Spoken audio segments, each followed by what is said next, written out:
Faites rayonner la foi sur le continent numérique. Ensemble, recueillons plus de 200 000 $ en 2012.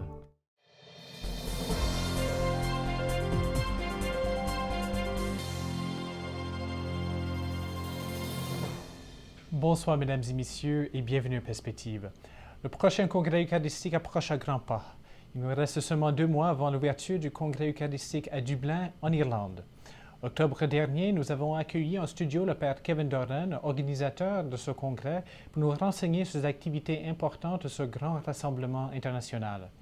Et aujourd'hui, nous avons la joie de l'accueillir encore en studio pour parler de l'organisation du congrès eucharistique. Bonsoir, Père Kevin. Bonsoir, c'est un grand plaisir d'être ici encore. Bon, merci. Alors, d'abord, comment vous sentez-vous maintenant que nous sommes à peine 2 mois avant le congrès? J'ai divers sentiments. Je le vois qui arrive très vite et je me demande si on peut être prêt. Et puis je me dis, il faut. Oui. Est-ce que tout est en place? Pas exactement tout en place, mais oui. On est depuis Noël dans une situation très différente. Avant Noël, c'était la planification. Maintenant, depuis Noël, c'est toujours opérationnel, logistique, tout comme ça.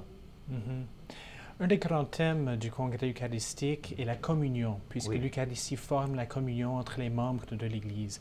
Comment pensez-vous que ce congrès eucharistique va aider les membres de l'Église de votre pays à reformer la communion dans ces moments difficiles de l'Église en Irlande?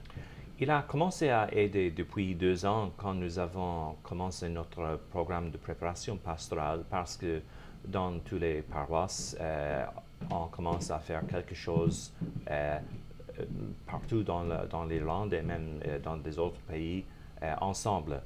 Et la communion, c'est ensemble. Beaucoup de personnes pensent à la communion comme une chose, l'hostie, mais nous essayons de changer ça un peu, qu'on pense à la communion comme relation. Et, par exemple, si quelqu'un m'invite à dîner chez lui et j'arrive et je trouve qu'il y a beaucoup de monde là, c'est un défi d'une telle manière parce que j'arrive pour passer la soirée avec mon ami, mais puis je trouve qu'il y a beaucoup de monde. L'Eucharistie, c'est la même chose. Le Christ nous invite à être avec lui, mais on arrive et on trouve qu'il y a beaucoup de monde. Et le défi est d'approfondir la relation d'amour, de justice, de service avec tout ce monde-là, à la même fois que notre relation avec le Christ. Et vous avez choisi comme symbole du congrès eucharistique une cloche.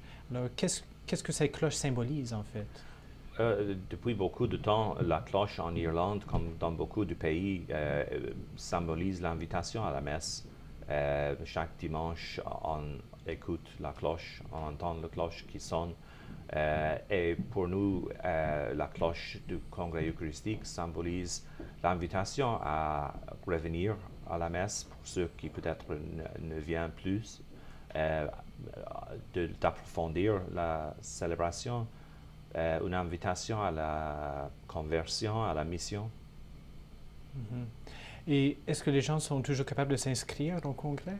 Oui, jusqu'à mai 8, je pense, c'est la date. On accepte les inscriptions en ligne sur notre site www.ihi2012.ie. Et après ça, on arrive le jour et on va voir s'il y a des billets. OK. Et est-ce que vous avez un message pour les Canadiens qui songent y aller? La première chose que je veux dire, c'est que je suis très content de savoir que nous aurons à peu près 1000 Canadiens au Congrès. Et ça me dit que maintenant, on a vu au Canada les fruits du dernier congrès. Je suis très content aussi que nous aurons le cardinal Marc Ouellette comme légat au congrès qui nous fait un bon lien de Québec à Dublin. Père Kevin, merci pour ces informations et bonne chance dans toutes vos préparations pour le congrès eucharistique. Merci bien.